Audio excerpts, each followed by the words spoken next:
သာသနာတော်တက္ကရာ2559ခုနှစ်ကောဇာတက္ကရာ1389ခုနှစ်ဒုတိယဝါဆိုလဇန်2ရက်ခရစ်နှစ်2015ခုဇူလိုင်လ18ရက်စနေနေ့အမေရိကန်နိုင်ငံကာလီဖိုးနီးယားပြည်နယ် LA ကောင်တီ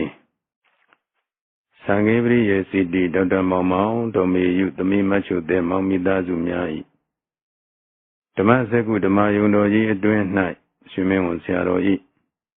9ရက်မာသတိပဋ္ဌာန်ဝိပဿနာတရားစခန်းပွဲ၌ဘုန်းကြီး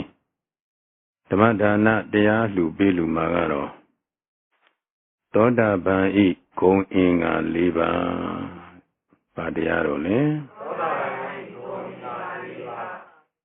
မနေ့ကသောတာပန်ဖြစ်ခြင်းဤအကြောင်းအင်္ဂါဟောဟုတ်ပြီကဲညညပြီတော့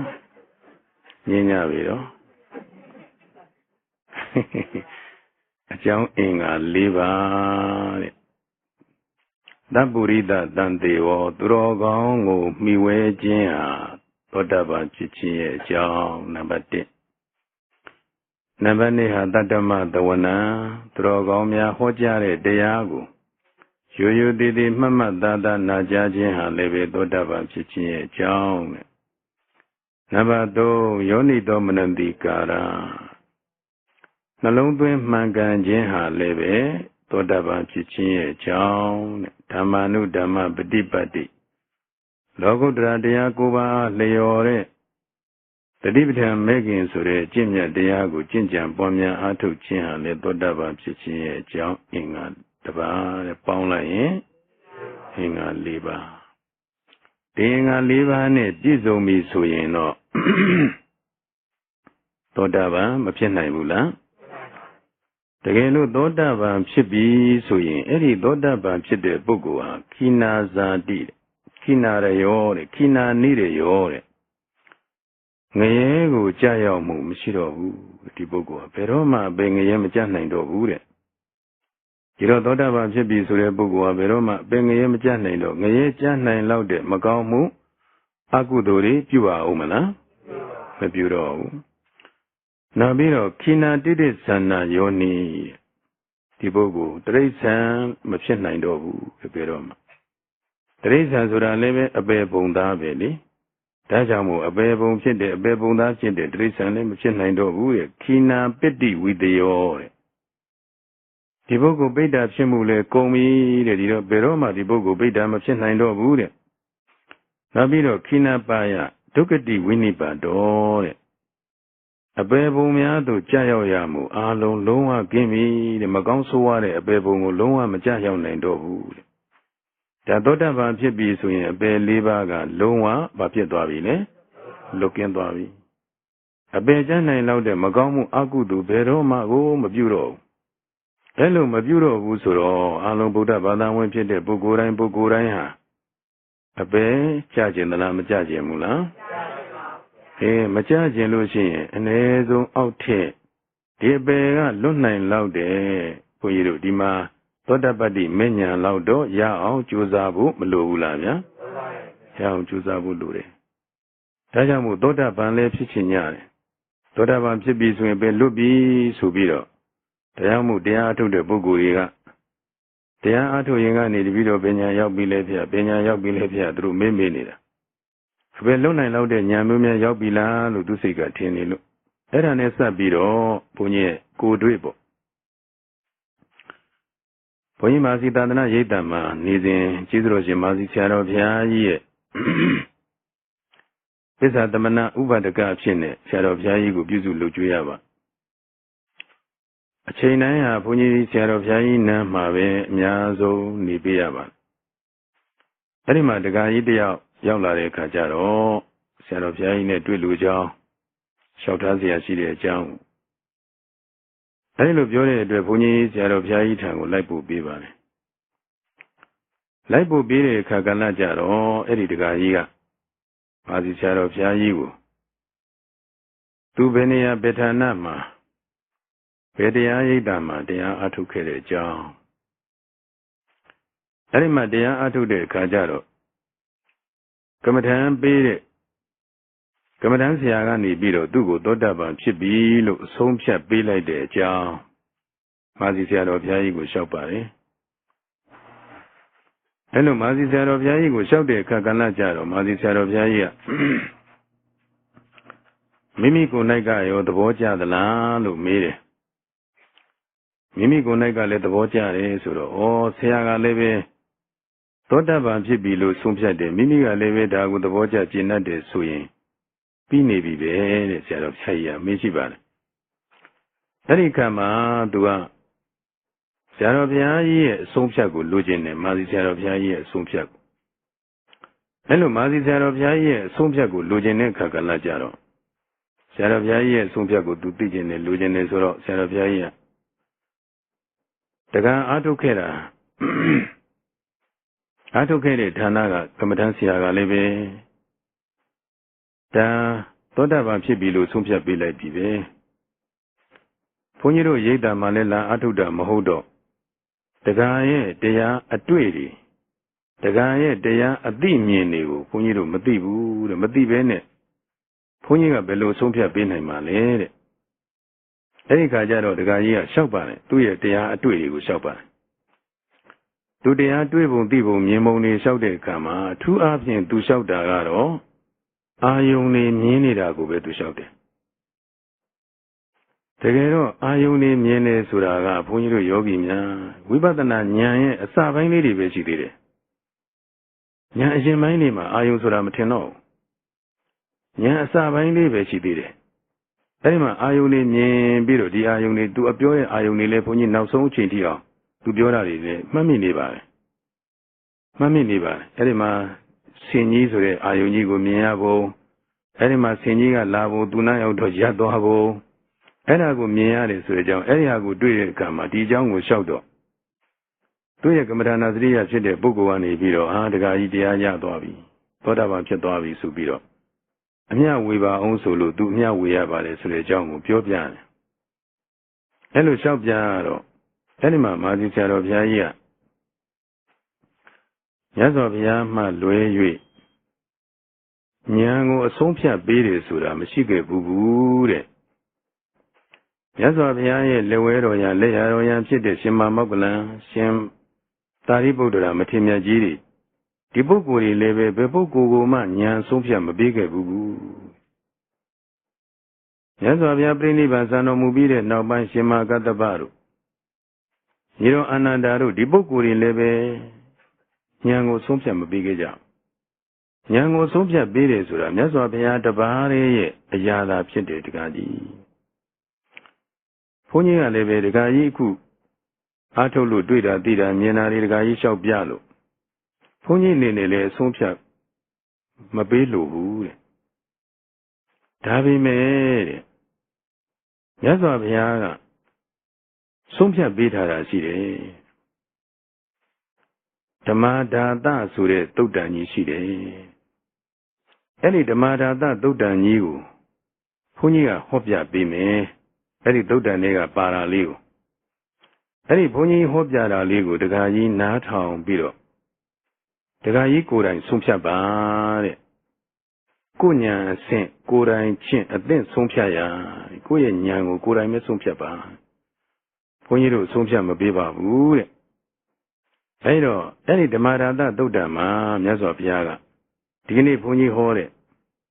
Doda bama jizoya me going a liver hopjabar. Doda by Loga Yide Mapunyido. Shui Sura Leve, a say a 2 year Machibula. Arilu, a say a 2 year Shiro, Shui Simase DJ, but Dingiaman. Much out Dingiarani. Much out Dingimada that Tishuya said the Tishuya Masevu do a 2 Sura. Quacha Dinani. Anima Leve, the Doda Van Pimapsura. Much out Dingivo, Yazovia. Didamada da Sure Dudan de Arojigo, Hochagere, Subiro. Anima Mazi Zaro Yayiga. Budi Awasa Badarina Damana Gedo. Dami Awasa Badarina Damana Gedo, Dangi Awasa Badarina Damana Gedo. Ria Kandi He, Dile He, Damana Gedo di Sure. ဓမ္မဒါနသုတ်တံမှာမြတ်စွာဘုရားဟောကြားထားတဲ့သောတာပန်ပြည့်စုံရမယ့်ဂုဏ်ကြီး၄ပါးကိုဆရာတော်ဘုရားကြီးဟောကြားပေးပါတယ်ဗုဒ္ဓမြတ်စွာဘုရားရှင်၏ပေါ်၌အဝဆပတာရိနဉာဏ်ဖြင့်သက်ဝင်မြင်သိ၍ယုံကြည်သောတရားနှင့်တမ္မာနာကတော်ပြည့်စုံနေသောတာပန်ဖြစ်တဲ့ပုဂ္ဂိုလ်ဟာမြတ်စွာဘုရားရှင်ပေါ်မှာယုံကြည်မှုတွေဟာဘာနဲ့ဘယ်လိုနဲ့ဖြစ်မပြတ်နိုင်တော့ဘူးတဲ့ယုံကြည်မှုတွေခိုင်မြဲသွားပြီတဲ့ဓမ္မေအဝဇ္ဇပတာရိနသမ္မနာကတော်တဲ့ဓမ္မေမြတ်စွာဘုရားရှင်ဟောကြားတော်မူထားတဲ့တရားတော်အပေါ်၌အဝဇ္ဇပတာရိနဉာဏ်ဖြင့်သက်ဝင်မြင်သိ၍ယုံကြည်သောတရားနှင့်သမ္မနာကတော်ပြည့်စုံနေမြတ်စွာဘုရားဟောကြားတဲ့တရားတော်ပေါ်မှာလည်းပဲမိမိရဲ့ရှုမှတ်ပွားများအားထုတ်ရင်ကိုယ်တိုင်ဉာဏ်နဲ့တွေ့ထိထားတဲ့အတွက်ကြောင့်ဘယ်ပုဂ္ဂိုလ်ကဘယ်လိုလာပြီးတော့ဖြစ်ဘယ်တော့မှမပြတ်နိုင်တော့ဘူးတဲ့တရားပေါ်မှာယုံကြည်မှုတန်ငင်အဝဇ္ဇပတာရိနသမ္မာနာကတော်တဲ့မြတ်စွာဘုရားရှင်၏တပိသသံဃာတော်များအပေါ်၌အဝဇ္ဇပတာရိနဉာဏ်ဖြင့်သက်ဝင်မြင်သိ၍ယုံကြည်သောတရားနှင့်သမ္မာနာကတော်ပြည့်စုံ၏တဲ့မြတ်စွာဘုရားရှင်ရဲ့တပိသသံဃာတော်များအပေါ်မှာလည်းပဲမိမိရဲ့ဉာဏ်နဲ့ကိုယ်တိုင်တွေ့သိပြီးတော့ကြီးညိုနေတာဖြစ်တဲ့အတွက်ကြောင့်မို့ဘယ်ပုဂ္ဂိုလ်ကဘယ်လိုပဲပြောဘယ်လိုပဲဆိုဘယ်တော့မှကြီးညိုမှုယုံကြည်မှုတွေကမပြတ်နိုင်တော့ဘူးတဲ့တရိယာကံတိဟိတဲ့တရိယာတို့မြတ်တို့အပ်သောသီလေဟိ၅ပါးသီလနှင့်သမ္မာနာကတော်ပြည့်စုံနေ၅ပါးသီလလည်းလုံးဝမြဲသွားပြီ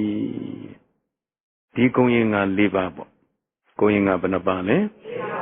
ကုံရင်္ဂါ၄ပါးအဲဒီမှာဗုဒ္ဓအဝဇ္ဇပတာရိနသမ္မာနာကတော်တဲ့မြတ်စွာဘုရား၏ပေါ်မှာအဝဇ္ဇပတာရဉာဏ်ဖြင့်သက်ဝင်မြင်သိတဲ့ယုံကြည်မှုတရားဆိုတော့ဓမ္မံပတ္တံတောမံပတ္တိလို့ဒီလိုဖွင့်ပြထားတယ်ဓမ္မံတရားတော်ကိုမံပတ္တံတောဓမ္မံပတ္တံတောဓမ္မံတရားတော်ကိုပတ္တံတောတွေ့မြင်သောပုဂ္ဂိုလ်သည်မင်္ဂဘုရားကိုပတ္တိတွေ့မြင်၏တရားမြင်မှဘုရားမြင်တယ်တရားမမြင်မဲနဲ့ဘုရားကိုမြင်မှမလားမမြင်ပါဘူးမြတ်စွာဘုရားရှင်ကိုယ်တော်မြတ်ကြီးသဗ္ဗညုတရွှေဉာဏ်တော်ကြီးရလို့ဘုရားဖြစ်ပြီးတဲ့အခါပြစ္ဆဝဂ္ဂိ၅ဦးကိုတရားဟောဖို့မြတ်စွာဘုရားမှာမိဂရာဝန်တော်ကိုကြွမိုင်ပေါင်းများစွာချီခြင်းကြွတော်မူတယ်အဲဒီလိုမိုင်ပေါင်းများစွာမြတ်စွာဘုရားချီခြင်းကြွတဲ့အခါလမ်းမှာဥပကဆိုတဲ့တက္ကရုံးကြီးနဲ့တွေ့တယ်ဘယ်သူနဲ့တွေ့လဲဥပကတက္ကရုံးကြီးနဲ့တွေ့တယ်တက္ကရုံးကြီးနဲ့တွေ့တဲ့အခါကလည်းကြတော့မျက်နှာချင်းဆိုင်ကိုတွေ့တာအဲလိုမျက်နှာချင်းဆိုင်တွေ့တဲ့အခါကလည်းကြတော့ဥပကတက္ကရုံးကြီးကသေချာကြည့်ပြီးတော့တင်းရဲ့အရေးဆင်းတွေကလည်းကြည်လင်တင့်တယ်လိုက်တာတင်းရဲ့အရေးဆင်းတွေကလည်းကြည်လင်တင့်တယ်လိုက်တာသင်ဘသူလဲစသည်မေးတော့မြတ်စွာဘုရားငါဇိနာပဲအဲဒီလိုပြောတဲ့အခါကျတော့ဟူပေးရအာဟုတော်တဲ့တကယ်တော့ညက်ပြန်ပြောတယ်ဟုတ်ချင်လဲဟုတ်မှာပဲသူတိကျသူလက်မခံနိုင်ဘူးဟုတ်ချင်လဲဟုတ်မှာပဲဆိုပြီးတော့အဲ့ဒီမှာလမ်းဖယ်ပေးပြီးတော့သွားတာဒါကြောင့်မို့တရားမမြင်သေးတဲ့အခါဘုရားမြင်နေပြီမဲ့ကြောင်တောင်ကြီးတွေ့နေရပြီမဲ့လို့လည်းပဲအဲ့ဒီပုဂ္ဂိုလ်ဘုရားရဲ့လို့မြင်ရလားဗျာမမြင်ဘူးဘုရားနဲ့တွေ့နေပြီပဲတွေ့နေပြီမဲ့လို့လည်းပဲဒါဘုရားလို့သူလုံးဝမဆုံးဖြတ်နိုင်ဒါဘာကြောင့်လဲဆိုတော့တရားမမြင်သေးလို့အဲ့တော့ဘုန်းကြီးတို့ဒီမှာတရားအထုတ်ကြတဲ့ယောဂီသူတော်စင်များပေါ့တရားအထုတ်နေကြတဲ့ယောဂီသူတော်စင်များကိုဘုန်းကြီးကအနည်းဆုံးအောက်ထက်ဥဒယဘယဉာဏ်ကိုရှောင်းအောင်အထုတ်စေခြင်းပါလေ။ဘာဉာဏ်ကိုလဲဥဒယဆိုတာဖြစ်တာဘယဆိုတာပြက်တာဖြစ်မှုနဲ့ပြက်မှုကိုသိတဲ့ဉာဏ်ဘာသိတဲ့ဉာဏ်လဲအဲ့ဒီဖြစ်မှုနဲ့ပြက်မှုကိုသိတဲ့ဉာဏ်ကိုအ ਨੇ ဆုံးအောက်ထက်ကိုယ်တိုင်ရှုမှတ်ရင်းနဲ့ပဲဘာဝနာမယဉာဏ်နဲ့သိစေခြင်းပါလေ။ဘာဉာဏ်နဲ့သိစေခြင်းတာလဲဘာဝနာမယဉာဏ်နဲ့သိစေခြင်းပါလေ။စာဖတ်ပြီးသိတဲ့အသိကိုမဆိုလိုပါဘူး ဘုန်းကြီးတွေဟောထားလို့ဘုန်းကြီးတွေဟောတဲ့ကနားဆွဲပြီးတော့သိတဲ့အသိမျိုးကိုဆိုလိုတာမဟုတ်ပါဘူးတကယ်ကိုကိုယ်တိုင်ရှုမှတ်ပွားများအားထုတ်ရင်းနဲ့သဘောကျလက်ခံကိုယ်တိုင်ဆုံးဖြတ်ပြီးတော့သိထားတဲ့ဘာဝနာမယဉာဏ်နဲ့ပဲသိတာကိုသာဆိုလိုပါတယ်အဲလိုဘာဝနာမယဉာဏ်နဲ့သိပြီဆိုရင်ရှုမှတ်တိုင်းဟာရှုစရာအာယုံရောရှုစိတ်ကလေးရောဘောလင်အောင်ပြောရရင်ဖောင်းမှုအာယုံလေးရောဖောင်းတယ်လို့ရှုတဲ့စိတ်ကလေးရောမြဲတာလားမမြဲတာလားအဲ့ဒီမမြဲတာလေးကိုတရားသိနေတာကိုယ်တိုင်ကိုဆုံးဖြတ်ချက်ချပြီးပိုင်ပိုင်နိုင်နိုင်သိတာကိုကဖောင်းတာလေးပေါ်လာလိုက်ရှုလိုက်ဖောင်းတယ်လို့ရှုလိုက်ဖောင်းတာလေးကုံဆုံးချုပ်ပြောက်သွားလိုက်နောက်တစ်ခါပိန်မှုအာယုံလေးပေါ်လာလိုက်ပိန်တယ်လို့ရှုလိုက်ပိန်တာလေးကုံဆုံးချုပ်ပြောက်သွားလိုက်နောက်တစ်ခါဖောင်းမှုအာယုံလေးအသစ်ဖြစ်ပေါ်လာလိုက်မှတ်လိုက်ကုံဆုံးချုပ်ပြောက်သွားလိုက်ပိန်တာလေးပေါ်လာလိုက်မှတ်လိုက်ကုံဆုံးချုပ်ပြောက်သွားလိုက်အဲ့ဒီမှာကိုယ်တိုင်ရှုနေရင်းနဲ့ပဲဖောင်းတာလေးကလည်းဖောင်းပြီးမရှိတော့ဘူးဆုံးချုပ်ပြောက်သွားပြတ်သွားတာပါလား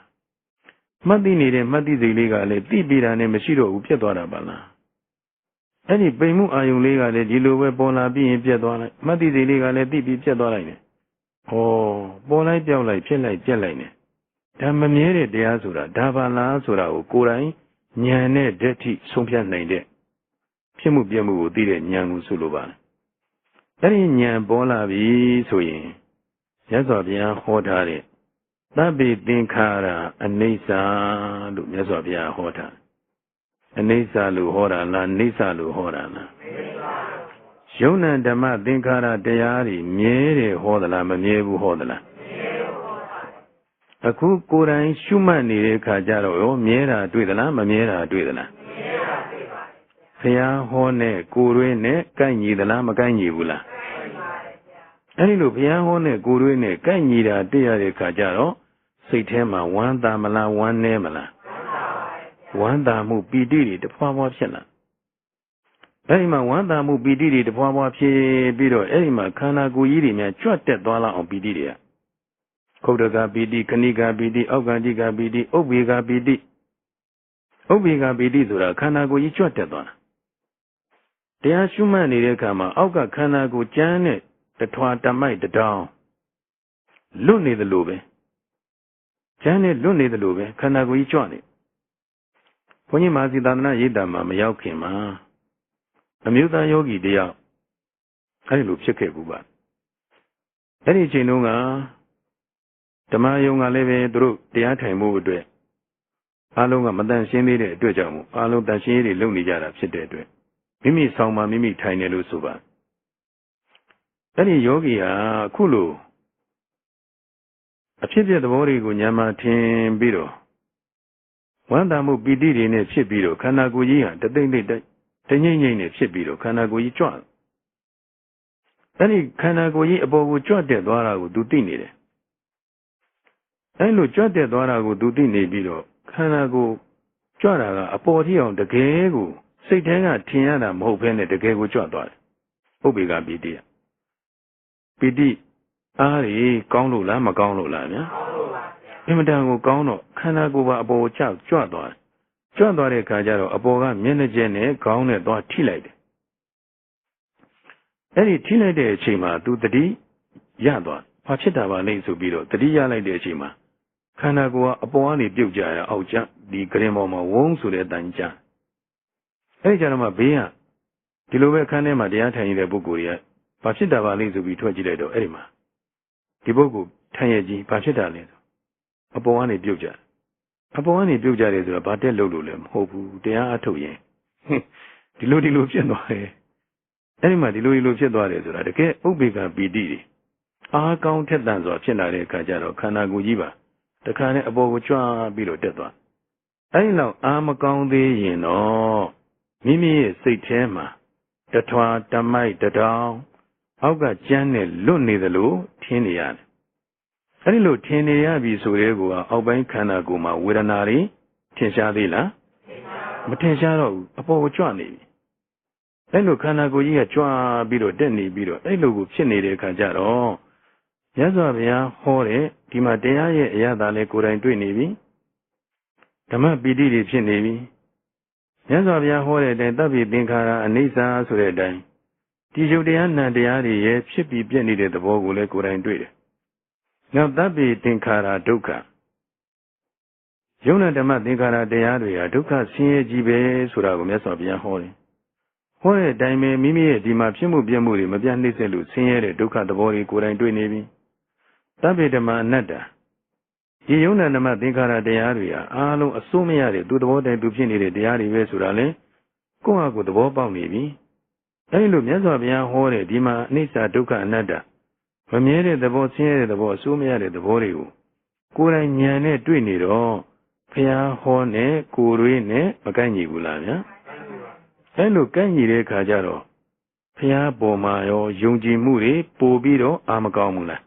။တရားတော်ပေါ်မှာရောယုံကြည်မှုတွေပို့ပြီးတော့အာမကောင်းဘူးလား။တန်ဃာတော်ရဲ့ပေါ်မှာရောယုံကြည်မှုတွေပို့ပြီးတော့အာမကောင်းဘူးလား။ပို့ပြီးတော့အားကောင်းလာအဲလိုပို့ပြီးတော့အားကောင်းလာတဲ့အခါကျတော့ကိုယ်တိုင်ဘုရားဟောတဲ့တရားနဲ့ကိုယ်တိုင်တွေ့နေပြီဆိုတော့ငါတို့ကိုယ်ွယ်စိတ်ကပ်နေတဲ့မြတ်စွာဘုရားဟာလွန်ခဲ့တဲ့နှစ်ပေါင်း2500ကျော်ကတကယ်ပွင့်ထွန်းပေါ်ပေါက်တော်မူခဲ့တယ်ဆိုတာအမှန်ပဲဆိုတာကိုယ်တိုင်စိတ်ချလက်ချယုံကြည်မှုတွေအားမကောင်းဘူးလားဗျာပို့ပြီးတော့ယုံကြည်မှုတွေအားကောင်းသွားဒီတရားတွေဟာလေငါတို့အားထုတ်နေတဲ့တရားတွေဟာလေတကယ်မြတ်စွာဘုရားဟောတဲ့တကယ်တရားစစ်တရားမှန်နေပဲလုံးဝမလွဲနိုင်တဲ့တရားတွေပဲဆိုပြီးတရားပေါ်မှာလဲယုံကြည်မှုတွေအားမကောင်းဘူးလားဒီတရားတွေကိုဟောပြောတွန်းတင်ညွှန်ပြနေတဲ့သံဃာတော်တွေပေါ်မှာလဲယုံကြည်မှုတွေအားမကောင်းဘူးလားဗျာအဲဒီမှာယုံကြည်မှုတွေအားကောင်းလာအဝဇ္ဇပတာရဆိုတာကိုယ်တိုင်ဉာဏ်နဲ့တက်ဝင်မြင်သိပြီးတော့မှယုံကြည်မှုတွေအားကောင်းတာဆိုတော့ခိုင်မြဲသလားမခိုင်မြဲဘူးလား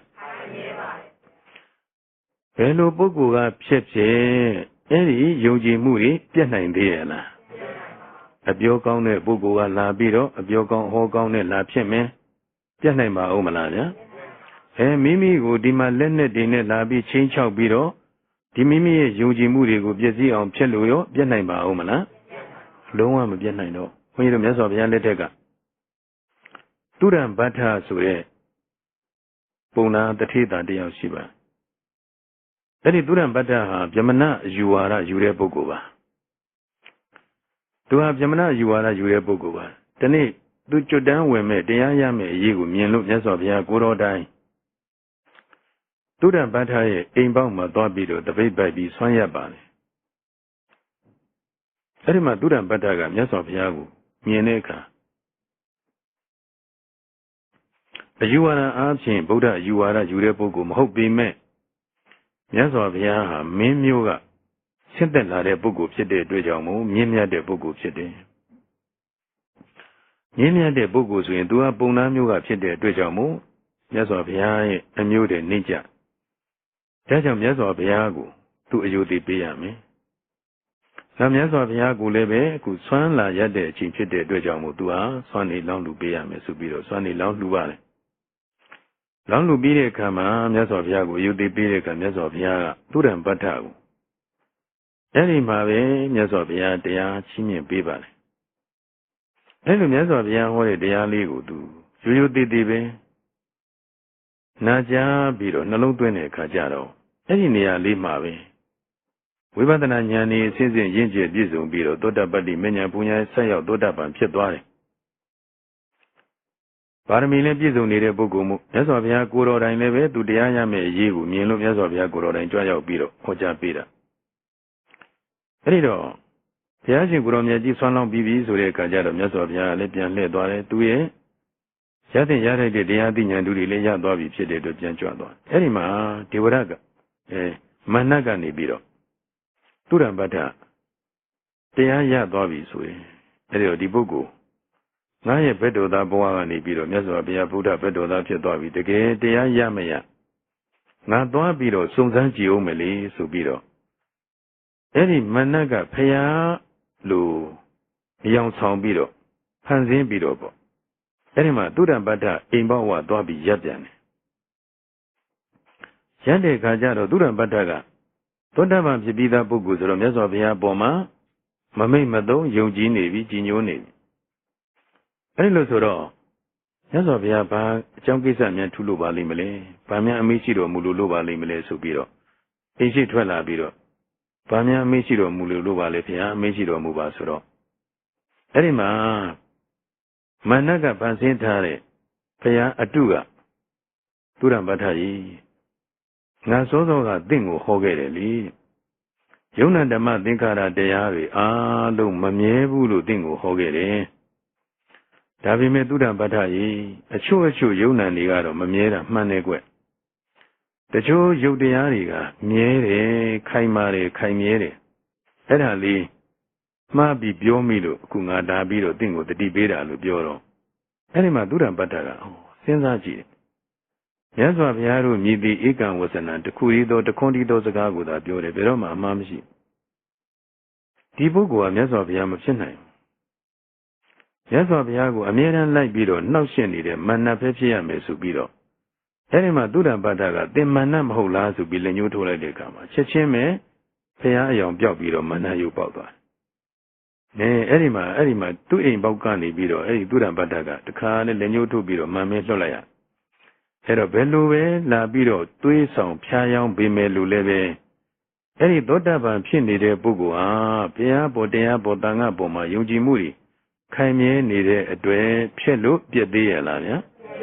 လုံးဝမပြည့်ဘူးနော်ဘုန်းကြီးတို့ယောဂီများတကယ်တမ်းတရားကိုပြည့်စုံသောတာပတ္တိမဉ္ဇဉ်ပူညာတရားရလို့သောတာပန်အရိယာပုဂ္ဂိုလ်ဖြစ်နေပါပြီဆိုရင်အမလီအဲ့ဒီတရားတဲ့ဟိုပုဂ္ဂိုလ်ဟိုဆရာတော်ကကြွလာတယ်အဲ့ဒီဆရာတော်ဟောတာအဲ့ဒီဆရာတော်ပြတာကပိုကောင်းတယ်ဆိုပြီးတော့လာပြီးတော့မြန်သွေးဆောင်ဖျားယောင်းလို့ရပါဦးမလားမရတော့ဘူးနော်ဒါဘယ်တော့မှမပြတ်နိုင်တော့သူဘုန်းကြီးတို့အဲ့ဒါနဲ့စပ်ပြီးတော့လက်နဲ့ချင်းချောက်ပြီးတော့ဖြစ်စည်းတာဘုန်းကြီးတို့လက်နဲ့ချင်းချောက်ပြီးတော့ဖြစ်စည်းတာတဏ္ဍာနီပုံလေးမှကြီးပေါ့ဒီတဏ္ဍာနီပုံလေးမှကြီးကလည်းဗြဟ္မဏယူဝါဒပုံသားတွေဆိုတာဗြဟ္မဏယူဝါဒယူကြတာတဏှိသောခါကာလကြတော့မြတ်စွာဘုရားရဲ့တရားပွဲနဲ့ကြုံတော့သူလည်းပဲမြတ်စွာဘုရားတရားနာကြည့်လိုက်ဦးမလို့ဆိုပြီးနာတာနာရင်နဲ့ပဲမြတ်စွာဘုရားတရားတွေနာကြရင်သဘောပေါက်နားလေအဲ့ဒီမှာမိမိခန္ဓာဉာဏ်သွင်းပြီးတော့နှလုံးသွင်းရှုမှတ်မြတ်စွာဘုရားဟောတဲ့တရားကိုလည်းနာကနာခန္ဓာကလည်းဉာဏ်စိုက်အဲ့လိုရှုမှတ်ပွားများအားထုတ်တော့မြတ်စွာဘုရားတရားဒေသနာတော်ဆုံးပြီးတဲ့နောက်မှာသောတာပန်တည်တယ်အဲ့လိုသောတာပန်တည်သွားတဲ့အချိန်ကစပြီးတော့အဲ့ဒီပုဂ္ဂိုလ်ဟာမြတ်စွာဘုရားကိုမကြော်ပဲနေကိုမနေနိုင်တော့တတိယတိုင်းမြတ်စွာဘုရားရှိတဲ့ပဲလှည့်ပြီးတော့နမောတတ္တဘဂဝါတောအရဟတောသမ္မာသမ္ဗုဒ္ဓတ္တမြတ်စွာဘုရားကိုရှိခိုးတာအဲ့လိုတတိယတိုင်းရှိခိုးတယ်ဘုန်းကြီးတို့တရားကိုတကယ်တွေ့သွားတဲ့ပုဂ္ဂိုလ်ဟာတရားမရှုမှတ်ဘဲများနေနိုင်သေးရဲ့လားမနေနိုင်တော့ဘူးဘုန်းကြီးတို့မြန်မာနိုင်ငံမှာတကယ်ဒီဥရိယဘုရားညာကောင်းဖြစ်နေတဲ့ပုဂ္ဂိုလ်တွေဟာတရားရိပ်တာတွေကိုမသွားပဲမနေနိုင်ဘူးကင်းကွာပြီးတော့ကိုမနေနိုင်ဘူးအမြဲတမ်းတရားနဲ့ပဲအိမ်မှာနေလဲတရားနဲ့ပဲဘယ်နေရာပဲရိပ်တာမှာဆိုရင်လည်းသွားဘယ်စကံဖွင့်နေဆိုရင်လည်းသွားအဲဒီလိုတရားပဲအမြဲတမ်းနှလုံးသွင်းနေတော့တာတရားနဲ့ကင်းကွာပြီးတော့ကိုမနေနိုင်ဘူးတရားပေါ်မှာယုံကြည်မှုတွေခိုင်မြဲတာလားမခိုင်မြဲတာလားအဲဒီတော့တရားပေါ်မှာကိုယ်တိုင်တွေ့ထားတော့ဘုရားကိုလည်းပဲယုံကြည်မှုတွေကအားကောင်းနေတော့တတိယအတိုင်းမြတ်စွာဘုရားကိုကြော့တယ်ဒီနေ့ကျတော့ဗာရတော်ဇဘုံနာသူ့ရဲ့ခင်မုန်းဖြစ်တဲ့ဗာရတော်ဇဘုံနာကရှင်မကြီးငါရဲ့ဗြဟ္မဏဆရာကြီးတွေကိုငါပြင့်ဖိတ်လာခဲ့တယ်ဘယ်နေ့ပဲရဲ့မှာဆွန်ဖုံးပေးဖို့အဲ့ဒီနေ့ကျတော့လည်းပဲအားလုံးစီစဉ်ပေးပါအောင်ကွာကိုယ်ကလည်းပဲအားလုံးစီစဉ်ပေးမယ်အကြောင်းဒီနေ့ဇာနီပုံလေးမှာကြီးကပြောတယ်အဲ့လိုစီစဉ်ပေးမယ်အကြောင်းတွေပြောပြီးတဲ့အခါကျတော့ဗာရတော်ဇဘုံနာကဘာပြောလဲဆိုတော့ရှင်မကြီးအဲ့ဒီနေ့ကျရင်ငါရဲ့ဆရာကြီးတွေရဲ့ရှေ့မှာတင်းရဲ့ဂေါရမဗုဒ္ဓကိုတင်းမကြောပါနဲ့ကွာငါ့ကိုတော့အချက်တကွဲကျိုးနေဖြစ်အောင်မလုပ်ပါနဲ့အဲ့တော့မင်းကြီးညိုရာကိုးွယ်ပါဒါပေမဲ့ငါရဲ့ဆရာကြီးတွေရှေ့မှာတော့မင်းငါ့ကိုအချက်တကွဲကျိုးနေဖြစ်အောင်မလုပ်ပါနဲ့မကြောပါနဲ့ဆိုတော့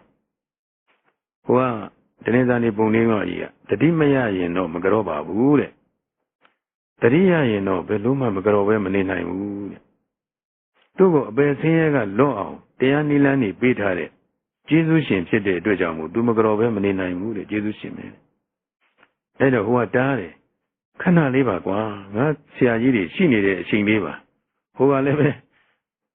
တတိမရရင်တော့မကြောပါဘူးသူဖြစ်ရတတိရရင်တော့ဘယ်သူရှိဖြစ်ဖြစ်မကြောပဲမနေနိုင်ဘူးအဲ့ဒါနဲ့ပြောလို့မရတဲ့ခါကလာကြတော့အိမ်ထဲဝင်သွားပြီးတော့ငှက်ကြီးတောင်တရှိကြီးထုတ်လာတယ်ထုတ်လာပြီးတော့မင်းဒီလောက်ကလေးတောင်မှမင်းရဲ့ပါဇက်ကလေးကိုငါပိတ်အောင်မတားနိုင်လို့ရှိရင်ဟောဒီမှာဓာတ်နဲ့မင်းအဲ့ဒီအချိန်ကျမှငါ့ကိုရှယ်တကွဲကျိုးနဲ့ဖြစ်ရင်ဟောဒီဓာတ်နဲ့အကုန်လုံးနှုတ်လို့ခုတ်ဆင်းပြစ်မယ်ပေါ့ဟေးခုတ်ချင်လဲခုတ်နှုတ်လို့ဆင်ញံလဲဆင်းတတိယလို့ကတော့မကြောပဲကိုမနေနိုင်ဘူးတရားတွေ့သွားတဲ့ပုဂ္ဂိုလ်ဟာဘုရားပေါ်မှာယုံကြည်မှုခိုင်မြဲတာလားမခိုင်မြဲတာလားခိုင်မြဲပါဘူးဒါနဲ့ခုတ်တတ်ပါမယ်ဆိုတာတောင်မှလုံးဝမတွန့်ယုံကြည်မှုကိုဘယ်လို့မှမစွန့်လွတ်နိုင်ကြောမှာပဲတကယ်တမ်းပဲဟိုမှလူကြီးတွေသူတို့ရဲ့ဗြဟ္မဏဆရာကြီးတွေလာတဲ့အခါချက်ပြုတ်ပြီးတော့ကျွေးမွေးဆက်ကတ်တယ်အကောင်းပဲအဲဒီလိုအကောင်းဆက်ကတ်နေရင်ကနေပြီးတော့ဟိုဗြဟ္မဏဆရာတယောက်ကရေတကောင်းတွေကရေကိုတောက်တာအဲဒီမှာရေတောက်ရင်းကနေပြီးတော့အဲ့ဒီအဖုံးကပွင့်ပြီးတော့ဘေးကိုပြုတ်ကြတော့ကိုလန်လန်ဆိုတော့အဲ့ဒီမှာဘုန်းကြီးတို့တချို့ပုဂ္ဂိုလ်တွေဟာအလံတရားဖြစ်သွားပြီဆိုရင်ဗုဒ္ဓဟုတ်တယ်မလားအဲ့လိုဗုဒ္ဓတတယ်လို့ပဲအဲ့ဒီမှာတနေ့စာနေပုံလေးမှာရလက်ဥချီပြီးနမောတတ္တဘဂဝါတောအရဟတောသမ္မာသမ္ဗုဒ္ဓတ္တကြောပါလေရောဟာအဲ့ဒီမှာတည်းကြောတဲ့ခါကျတော့မှဟိုကဗြဟ္မဏဆရာကြီးကဟာမိစ္ဆာယူဝါဒရှိတဲ့အိမ်ကိုတို့ရောက်နေတယ်သူတို့ကလည်းဗုဒ္ဓယူဝါဒယူတဲ့ပုဂ္ဂိုလ်မိစ္ဆာပဲ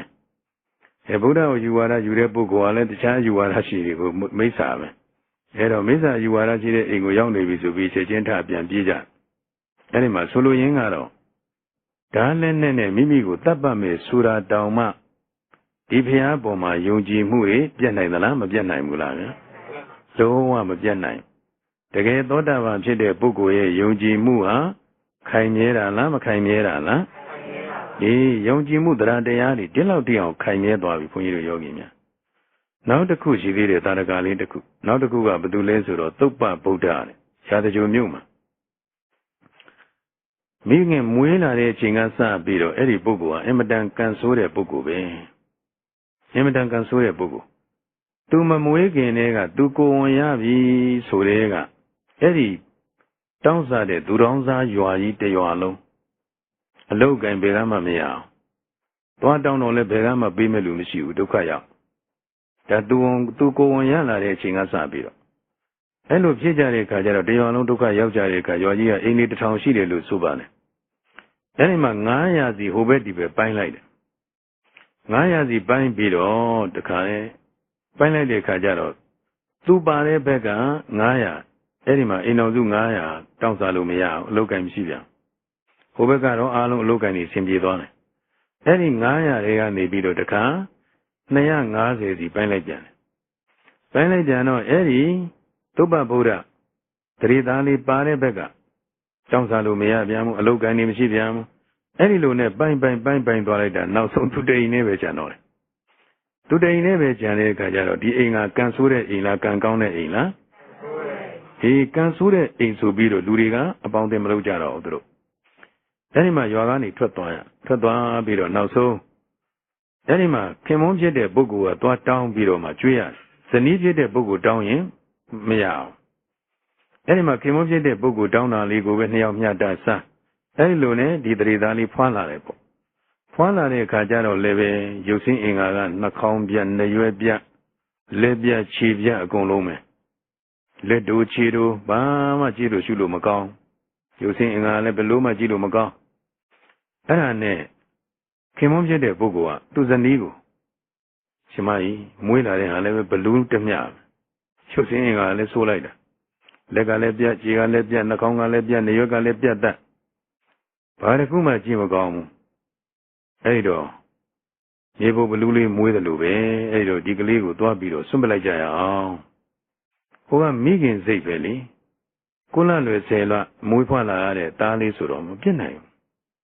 ဘယ်လိုမှပြောလို့ဆွေးနွေးလို့မရတဲ့အခါကျတော့ကဲဒီလောက်တောင်ရှိလာမင်းသားနဲ့မင်းနေတော့ငါတော့သွားတော့မယ်ဆိုပြစ်သွားတယ်သားမိ2ယောက်အဲ့ဒီမှာသားမိ2ယောက်ဒီကလေးကိုပွေ့ထားပြီးတော့လှက်ပတ်တောင်းရင်မရအောင်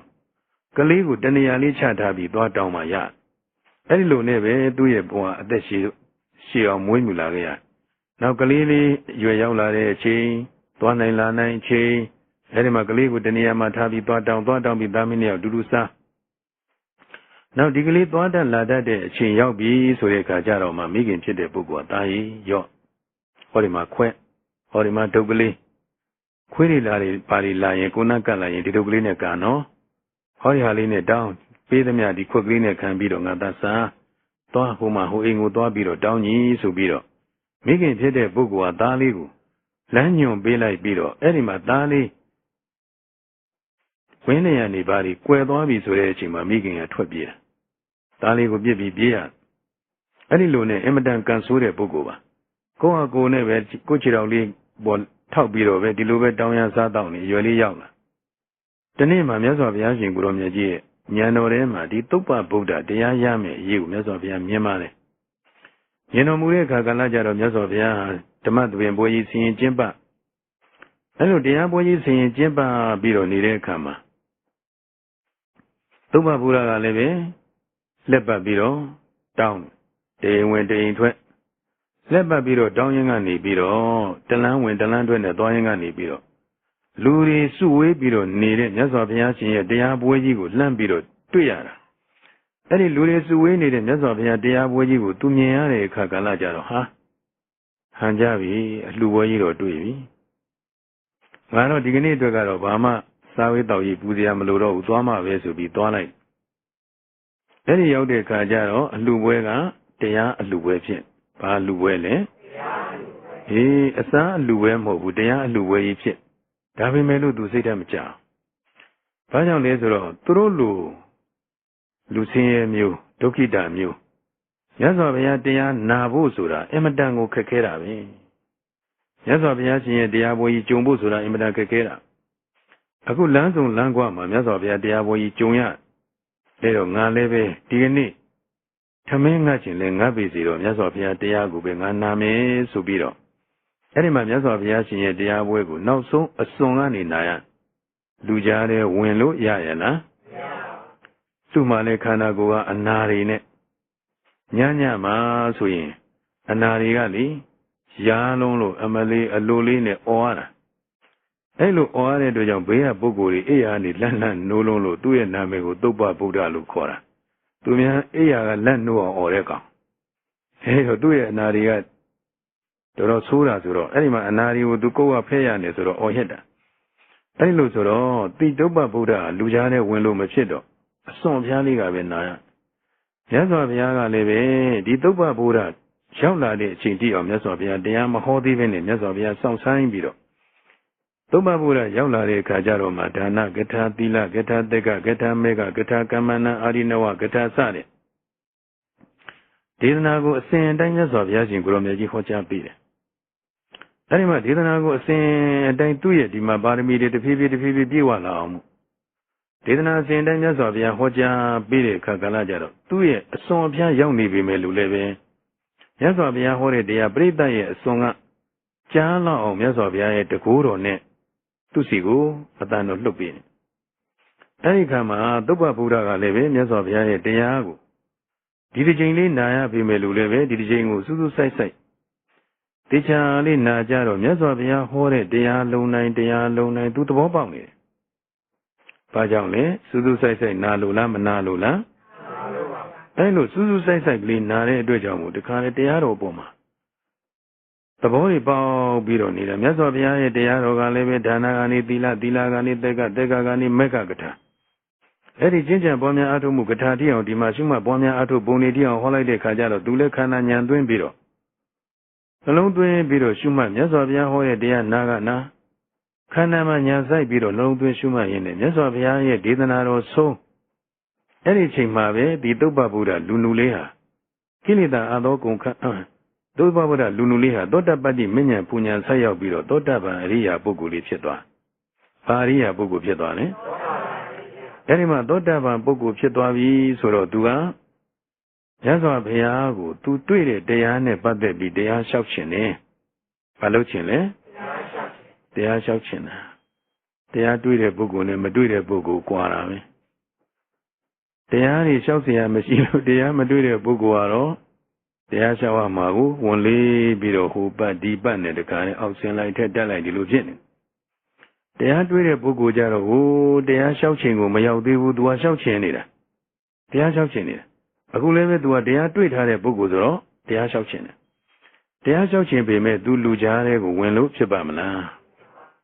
မဖြစ်ဘူးသူလိုပုဂ္ဂိုလ်ကလူကြားတဲ့ဝင်လို့မဖြစ်ဘူးဟိုကလည်းပဲမြတ်စွာဘုရားတရားပွဲပြီးပြီဆိုတော့တရားတော်ကမကြီးခုဒီမှာလိုပဲပေါ့လာပြီးတော့ကြောကြနှုတ်ဆက်ကြအဲ့လိုမြတ်စွာဘုရားနဲ့သူမဝင်နိုင်ဘူးအဲ့ဒီမှာနဲ့စောင့်အဲ့လိုမြတ်စွာဘုရားကျောင်းတော်ပြန်မဲ့လမ်းကနေသွားဆောင်းရင်ကနေမြတ်စွာဘုရားကျောင်းတော်ပြန်ဖို့တကားနေအဲ့ဒီကျောင်းတော်ပြန်ဖို့တဲ့အခါကျတော့သူဟာမြတ်စွာဘုရားကျောင်းကိုပဲသွားပြီးတော့ရှောက်မယ်ဆိုပြီးသွားတာအဲ့ဒီကံမှာတရားမင်းရဲ့ဗန္ဓုကဗလာကြောက်ပြတင်းတဲ့အခါကျတော့ဘာကြောင့်လဲကြည့်လိုက်တော့ဩသုဘဗုဒ္ဓ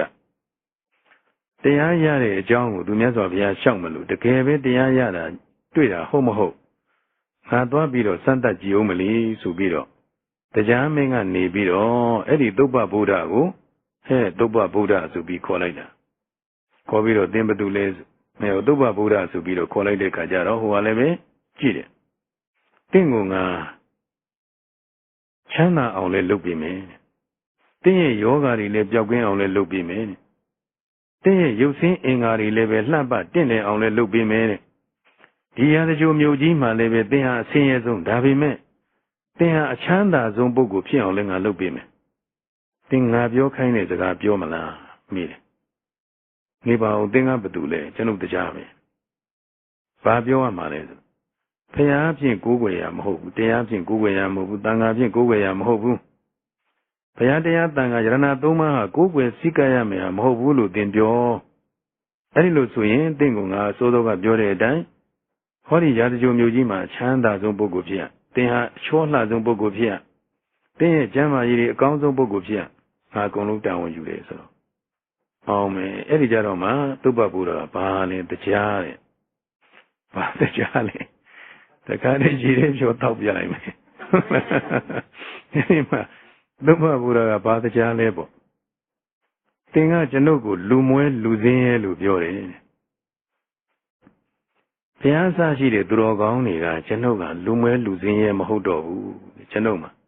တရားသီလသုဒ္ဓစာကစတဲ့သူတော်ကောင်းဥစ္စာတွေကျွန်ုပ်မှာပြည့်စုံနေပြီတဲ့ဘာတွေပြည့်စုံနေပြီလဲ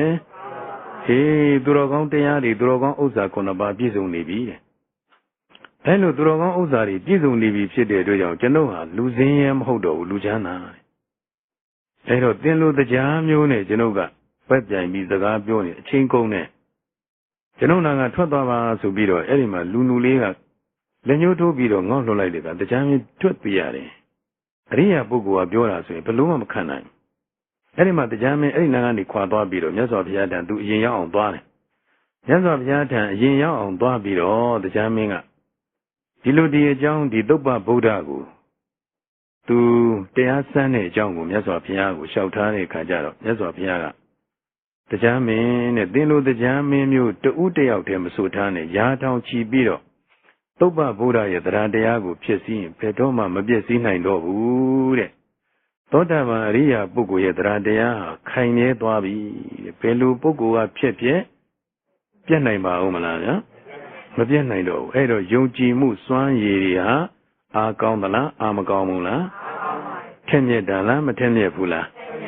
အေးဒါကြောင့်မို့ဘုန်းကြီးတို့ကျေးဇူးတော်ရှင်မာစီဆရာတော်ဘုရားကြီးကအဲ့ဒါလေးကိုဆောင်ပုဒ်လေးပေးထားတယ်ခေတ္တလေးဆိုကြည့်အောင်ဗုဒ္ဓစွမ်းရည်တွေ့မြင်ပြီးယုံကြည်မြဲလှစွာ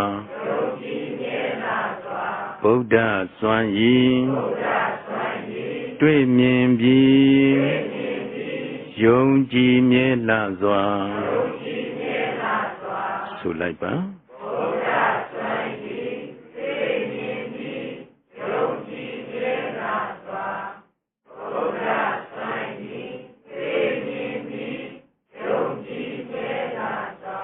ဓမ္မစွမ်းရည်တွေ့မြင်ပြီးယုံကြည်မြဲလှစွာဆိုလိုက်ပါ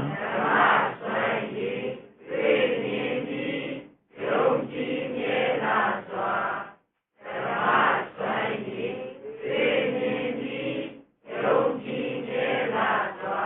တန်ခါစွမ်းရည်တွေ့မြင်ပြီး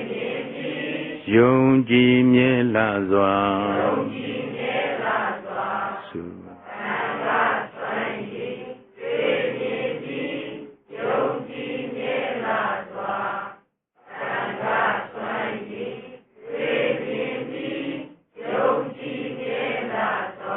ဟောဘုရားတရားတန်ခါယရဏသုံးပါးရဲ့ဂုဏ်ကိုယုံကြည်မှုတွေသောတပန်ဖြစ်တဲ့ပုဂ္ဂိုလ်ဟာခိုင်မြဲပြီလားမခိုင်မြဲဘူးလားခိုင်မြဲပါဘယ်တော့မှဘုရားဥမတိုက်ပဲဘုရားမကြောပဲမနေနိုင်တော့ဟုတ်တယ်မို့လားဘယ်တော့မှတရားတွေမရှုမှတ်ပဲမပွားများပဲမနေနိုင်တော့တန်ဃာတော်ရဲ့ဂုဏ်တွေကိုလည်းပဲအာယုံပြုပြီးတော့တန်ဃာတော်များကိုလည်းပဲမကြောပဲမယုသေးပဲမနေနိုင်တော့ဘာကြောင့်လဲဆိုတော့ဒီစွမ်းရည်တွေဓမ္မရဲ့စွမ်းရည်တွေကိုအာလုံးကိုယ်တိုင်မတွေ့ရဘူးလားကိုယ်တိုင်မခံစားရဘူးလားကိုယ်တိုင်ခံစားရနောက်ပြီးတော့နံပါတ်၄ကအရိယာကံတေဟိသီလေဟိသမ္မာနာကတောအရိယာတို့မြတ်နိုးအပ်တဲ့သီလဆိုတာ၅ပါးသီလပဲအရိယာပုဂ္ဂိုလ်ဟာ၅ပါးသီလကိုခါဝတ်ပစိုးကဲ့သို့မြဲတယ်ဘာကဲ့သို့မြဲလဲခါဝတ်ပစိုးကဲ့သို့မြဲဘယ်လိုအကြောင်းကြောင့်မှဒီသူ့ရဲ့၅ပါးသီလမပြည့်စည်စေဘူးတဲ့ဘုန်းကြီးတို့မြတ်စွာဘုရားလက်ထက်က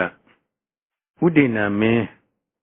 ဥဇိဏီပြည်ကြီးမှာအုပ်စိုးတဲ့ဥဒိဏမင်းအဲဒီမှာသူ့ရဲ့မိဖုရားတွေ၃ဦးရှိတယ်လို့ဆိုပါတယ်အဲဒီ၃ဦးတည်းကဒါပါတော့ဘုန်းကြီးတို့ရဲ့မြတ်စွာဘုရားရဲ့တတိတာဝကသမ္မာဝရီမင်းသမီးဘယ်သူလဲလဲအဲဒီသမ္မာဝရီမင်းသမီးကိုမြတ်နိုးတော်မူတဲ့အတွက်ကြောင့်မာဂန္ဒီကလုံးဝမကျင့်တတ်ဘူးမြတ်စွာဘုရားရဲ့တပည့်ဖြစ်တဲ့အတွက်ကြောင့်မို့လဲပို့ပြီးတော့မကျင့်တတ်ဘူးဘာကြောင့်လဲဆိုတော့မြတ်စွာဘုရားကသူ့ရဲ့မိဘနှစ်ပါးကဒီပုဇ္ဇဏီပြည်ရှင်ဖြစ်တဲ့ဥဒိဏမင်းနဲ့မတွေ့ခင်မြတ်စွာဘုရားကိုပေးတာသူသမီးကိုလက်ထပ်ပါသူသမီးကိုယူပါဆိုမြတ်စွာဘုရားကိုသွားပေးတာသူ့အမေဖေကအဲ့ဒီအချိန်မှာမြတ်စွာဘုရားတင်းရဲ့သမီးကိုငါတတွေးခွဲလောက်တော့မမြတ်နိုးဘူးဆိုပြီးပြောလိုက်တယ်မြတ်စွာဘုရားအဲ့လိုပြောလိုက်ခါမှာတိတ်နာကြီးသွားတဲ့အတွက်ကြောင့်ဒီတမ္မာဝရီဟာမြတ်စွာဘုရားကိုကိုယ်ွယ်တဲ့မြတ်စွာဘုရားတပည့်ဖြစ်တဲ့အတွက်ကြောင့်မို့လဲသူမလိုလားအဲ့လိုမလိုလားတဲ့အခါကလည်းကြတော့ဥဒိဏမင်းကိုတခါလဲစကားထိုးပြီးတော့ဘာလုပ်လိုက်လဲဆိုတော့ကြက်အရှင်တွေကိုအဲ့ဒီမှာအဆောင်ကူးတဲ့အခါအလှည့်ကြတဲ့အခါမှာအလှည့်ကြတဲ့မိဖုရားကနေပြီးပြုစုရတာအဲ့လိုပြုစုရတဲ့အခါကလည်းမှာအဲ့ဒီမှာဥဒိဏမင်းကိုတင်ပေးပြီးတော့ကြက်အရှင်တွေကိုပေးပြီးတော့တင့်ပေါ်မှာတကယ်ရှင်းမြတ်နိုးတာမှန်ရင်ဟောဒီကြက်ကိုသူကိုယ်တိုင်တတ်ပြီးတော့ပွဲတော်သာတည်ပါလိမ့်မယ်မချင်းမြတ်နိုးရင်သူမတတ်ဘူးပေါ့ဟိုကတရားတွေ့ထားတဲ့ပုဂ္ဂိုလ်ဆိုတော့တတ်ပါမလားမတတ်တော့ဒါကြောင့်မို့ဘလောက်ပဲကိုယ်မှသေပေးကြုံမေးစီဒီ၅ပါးသီလကိုဘယ်တော့မှမပြည့်စည်တော့သူတတ်တာဘယ်တော့မှမလုပ်တော့ဘူးသူကိုတတ်ချင်တာတတ်ပြီစီအဲ့ဒီမှာဥဒိဏမင်းကအမျိုးစုံပြောတာပဲဒါပေမဲ့လို့လုံးဝမတတ်ခဲ့ဘူးဘာကြောင့်လဲဆိုတော့အရိယာပုဂ္ဂိုလ်ဟာအပေကြစီနိုင်လောက်တဲ့သူတတ်ခြင်းမှဘာဖြစ်တာလဲရှောင်ခြင်းတယ်လုံးဝကိုရှောင်ခြင်းတယ်ဒါမှမဟုတ်ငါတော့ဆရာပုဂ္ဂိုလ်တွေကလည်းသောတာပန်လို့ပြောတာလေဘေးကပုဂ္ဂိုလ်တွေကလည်းငါ့ကိုသောတာပန်လို့ထင်နေကြတယ်ငါတော့ဟန်ဆောင်ပန်ဆောင်နဲ့နေလိုက်ဦးမှာပဲအဲ့လိုဟာမျိုးကိုမရှိဘူးဒါတကယ်သောတာပန်ဖြစ်တဲ့ပုဂ္ဂိုလ်ဟန်ဆောင်ပန်ဆောင်စောက်တည်တာမျိုးမဟုတ်ဘူးနော်တကယ်ကိုအစ်စ်တကယ်ကိုသူ့တက်ခြင်းသူ့စာကိုခြင်းသူ့တန်းအရာမှားခြင်းလုံးဝမရှိတော့မဟုတ်မမှန်တဲ့စကားတွေပြောဆိုခြင်းမုတ္တဝါဒပြောဆိုခြင်းဒါတွေလုံးဝမရှိတော့ရည်စရာမောစရာအနေနဲ့လည်းမပြောတော့ဒါအနေနဲ့မှကိုမပြောတော့ဒီမူသားစကားတွေသူရမေရယမူရင်မေလျော့စေတတ်တဲ့ရည်သေးစားဒီ၅ပါးသီလကတော့ဖြင့်ခါဟုတ်ပစိုးကဲ့သို့မမြဲဘူးလားဗျာဒါကြောင့်မို့အရိယာတို့မြတ်နိုးအပ်တဲ့သီလဆိုတာဒီ၅ပါးသီလပါ၅ပါးသီလကိုခါဟုတ်ပစိုးကဲ့သို့မြဲပါလေဒါကြောင့်အရိယာတို့မြတ်နိုးအပ်တဲ့သီလနဲ့လည်းပဲအဲ့ဒီပုဂ္ဂိုလ်ဟာလုံးဝပြည့်စုံတယ်သောတာပန်ဖြစ်တဲ့ပုဂ္ဂိုလ်ဟာကဲဆိုလိုက်အရိယာကန္တငါသီလလုံးဝပြည့်စုံရာအရိယာကန္တငါသီလလုံးဝပြည့်စုံရာဆိုလိုက်ပါအရိယာကန္တငါသီလလုံးဝပြည့်စုံရာအရိယာကန္တငါသီလလုံးဝပြည့်စုံ မြတ်သောဓမ္မတရားမှန်လေးတန်စုံလင်ရာမြတ်သောဓမ္မတရားမှန်လေးတန်စုံလင်ရာဆိုပါ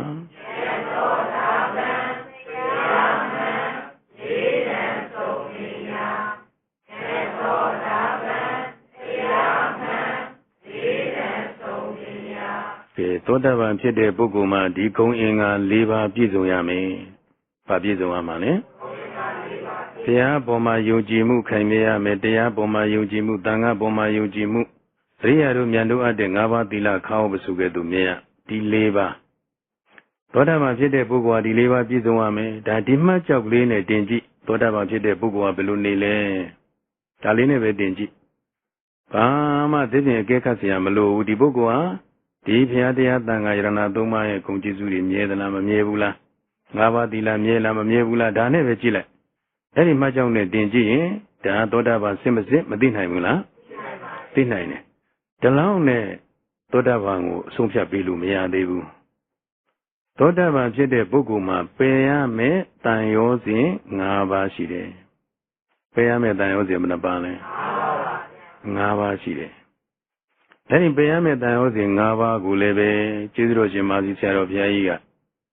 အဲ့ဒီတရားကြီးကိုဆက်ပြီးတော့ဟောပြအဲ့ဒီသောတာပန်ပယ်ရမယ့်တန်ရောစဉ်၅ပါးကတော့ဘာလဲဆိုတော့ဒိဋ္ဌိတဲ့ဒီယုံနာပေါ်မှာငါသူယောက်ျားမိန်းမပုဂ္ဂိုလ်တ attva လို့ထင်မှားနေတဲ့ဒိဋ္ဌိလုံးဝ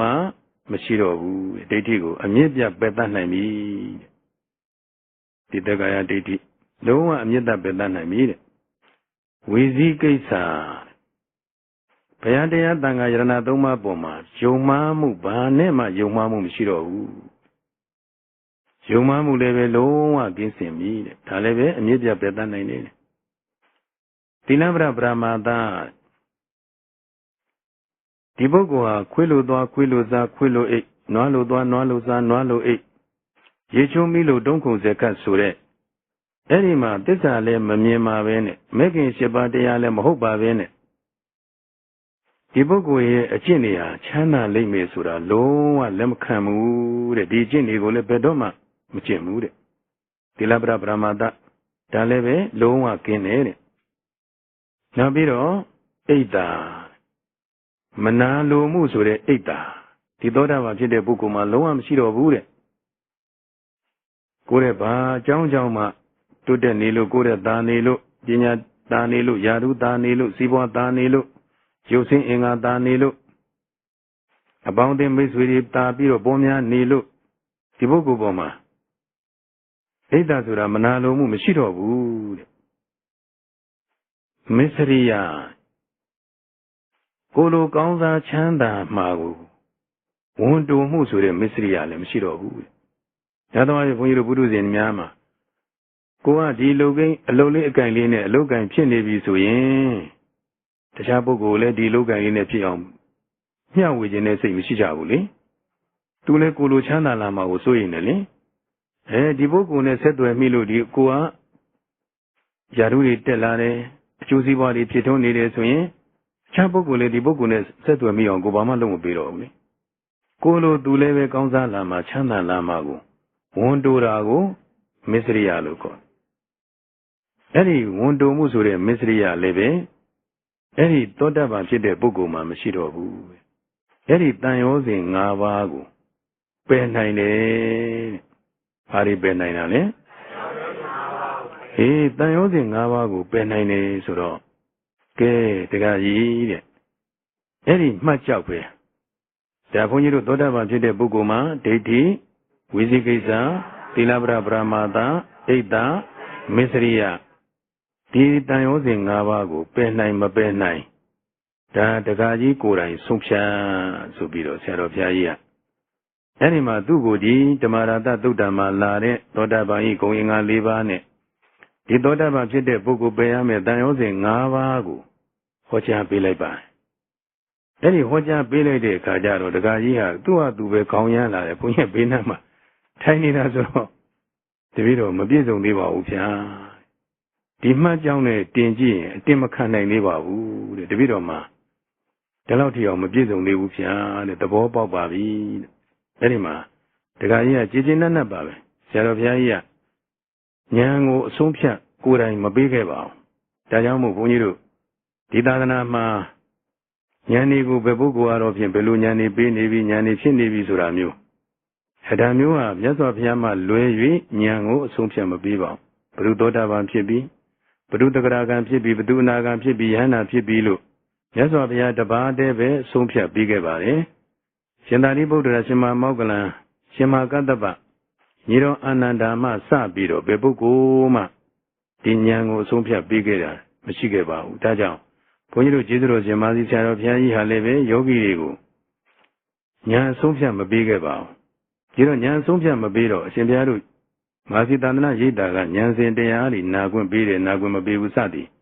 ရှိတယ်မဟုတ်လားလို့စောရကတက်ပြီးမေးเสียရှိပါဟုတ်ပါတယ်ဒါပေမဲ့ဒီပုဂ္ဂိုလ်ကိုဒီဉာဏ်စဉ်တရားနာခွင့်ပေးတာနဲ့မပေးတာသူ့ကိုအဆုံးဖြတ်ပေးခဲ့တာမဟုတ်ပါဘူး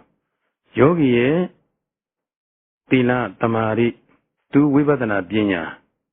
အထိုက်လျောက်ဖြစ်လာတဲ့ဒီမှာဥရိယပယဉာဏ်မျိုးတကယ်တမ်းဆိုရင်ရှိပုဂ္ဂိုလ်တွေကကျေးဇူးတော်ရှင်မာသီဆရာတော်ဘုရားကြီးကိုယ်တိုင်မေ့ရှိဖို့ပါရှင်းတုန်းကပုဂ္ဂိုလ်တွေကတဲ့ဉာဏ်စဉ်တွေအားထုတ်တဲ့အခါမှာပြည့်စုံကြတယ်တဲ့ဒါနဲ့ဘုန်းကြီးကအခုခေတ်အားထုတ်တဲ့ပုဂ္ဂိုလ်တွေရောဘုရားဆိုတော့မပြည့်စုံကြဘူးဘာကြောင့်မပြည့်စုံကြလဲဘုရားဆိုတော့ရှေးခေတ်ကပုဂ္ဂိုလ်တွေကတရားအားထုတ်ဖို့ရောက်လာတယ်ဆိုတဲ့ကူကကိုယ်အိုးကိုယ်ခွက်ကလေးနဲ့ကိုယ့်ဟာကိုယ်ချက်ပြုတ်စားပြီးတော့လာပေါင်းများစွာတရားကိုတစိုက်မှတ်မှအားထုတ်တယ်စကားပြောမဲ့လူလည်းမရှိဘူးတဲ့အိမ်ကလူကလည်းတလန့်နေမှတစ်ခေါက်ပဲလာတယ်တစ်ခေါက်လာတာကလည်းသူ့ရဲ့ချက်ပြုတ်စားတဲ့ရိတ်ခါကုံသွားမှစိုးလို့ရိတ်ခါလေးလာဖြည့်တင်းပေးတာပဲရှိတယ်တဲ့စကားတွေလည်းအကျယ်တဝင့်ဘာမှပြောဆိုပြီးတော့နေကြတာမရှိဘူးတဲ့အဲဒါ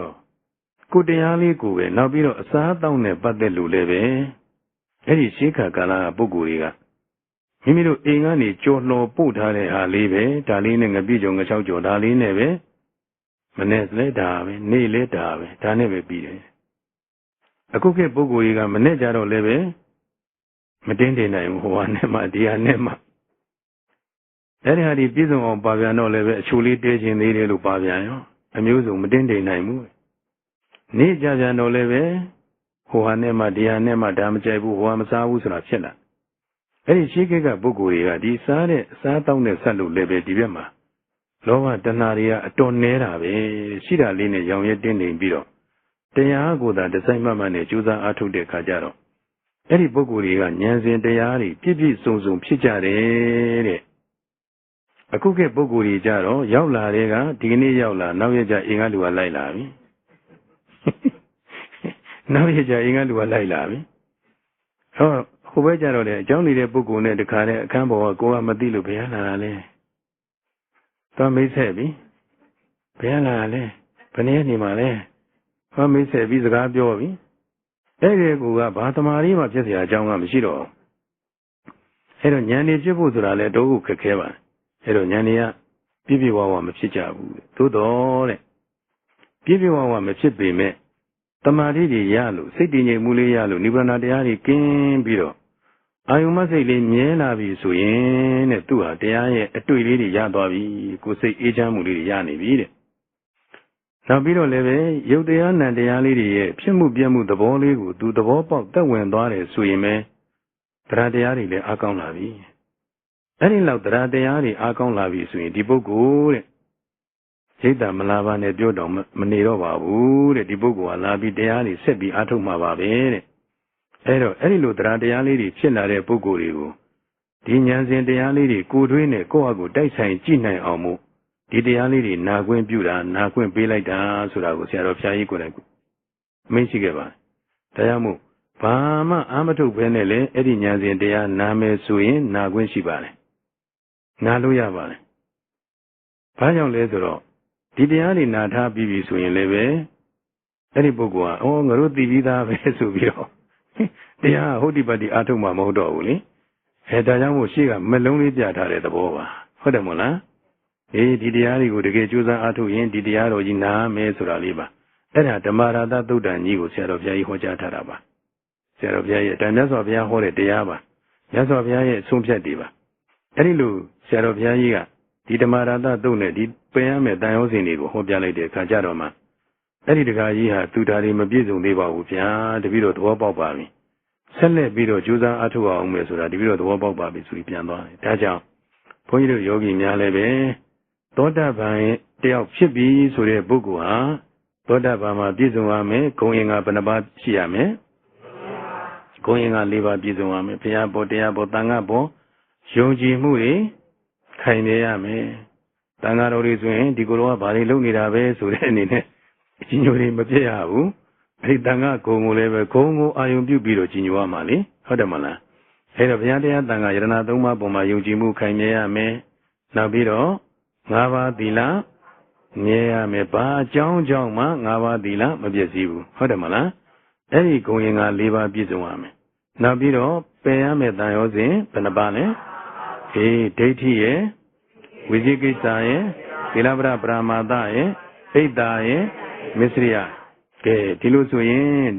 ဒီမှတ်ကြောင့်နဲ့တင်ကြည့်ပြီဆိုရင်ဒီအတင်ခံနိုင်ရင်အဲ့ဒီပုဂ္ဂိုလ်သောတာပန်ဖြစ်ပြီဆိုတာတကယ်ကိုဆုံးဖြတ်ချက်ချတော့ဟုတ်တယ်မလားဒီလိုမှမှတ်ကြောက်တင်ကြည့်လို့မှဒီတရားမှတ်ကြောက်နဲ့တင်ကြည့်လို့စမ်းကြည့်လို့မှမကြိုက်သေးဘူးဆိုရင်ဒီပုဂ္ဂိုလ်သောတာပန်အစစ်ဖြစ်ပြီလားမဖြစ်သေးဘူးလားဗျာ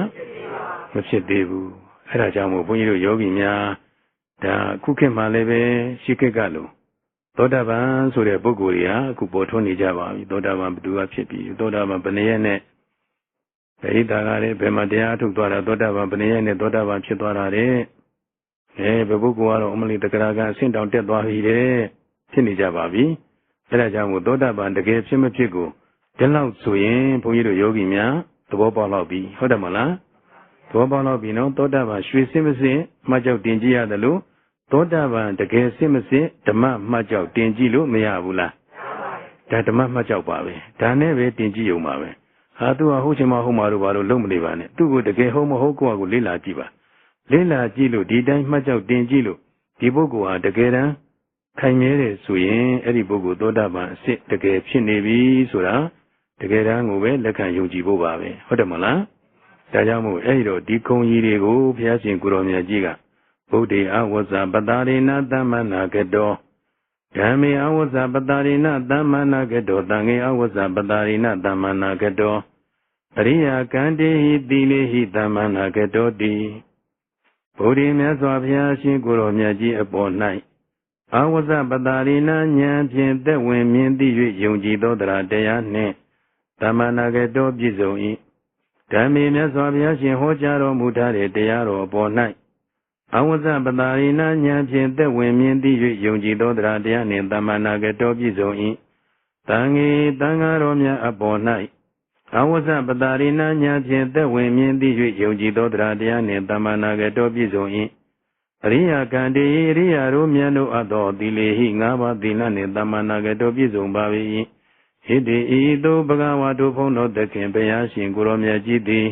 ဟောစာကောင်းစွာမသွေဟောကြားတော်မူခဲ့ပါ၏တည်း